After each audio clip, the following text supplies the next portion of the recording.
આશીષભાઈ જશવંતભાઈ મહિલા જેની સાહેબ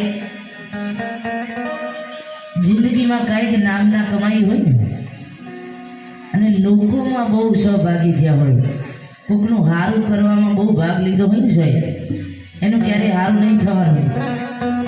આટલું તો ચોક્કસ ટાણે આપણને નરી આંખે દેખાય છે.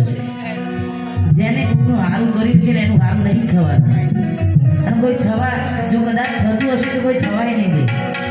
સાહેબ એને કાંઈક નામના કમાઈ હશે એની મહેનત ઉપર છે. જે કાંઈ એના જીવનમાં એને કાંઈક નામના મળ્યું હશે, કાંઈક એના જીવનમાં કર્યું હશે, એ બધું એના પોતાના બળ ઉપર કર્યું હશે, કોઈના ખભે હાથ મૂકીને નહીં છે.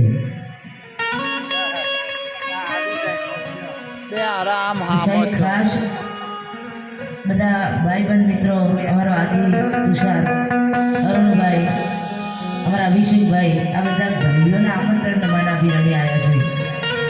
સાહેબ ભજન ક્યાં છે અત્યારે?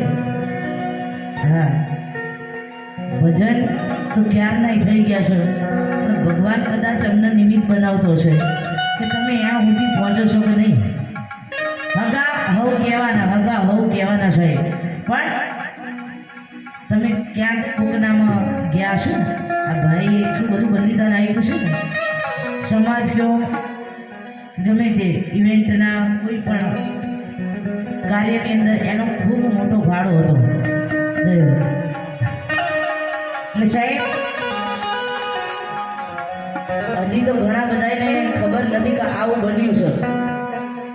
ઘણા બધા તો અજાણ્યા જ છે કે આશીષ આ દુનિયામાં નથી રહ્યા એ વાતથી. હા, આપણે એને યાદ કરવો છે, પરમાત્માને યાદ કરવા છે કે એનો આત્મા ગમે ને હોય, શાંતિ સદગતિ મોક્ષ ગતિ મળી જાય. પ્રાર્થના કરવી, ગાલાવાલા કરવા છે.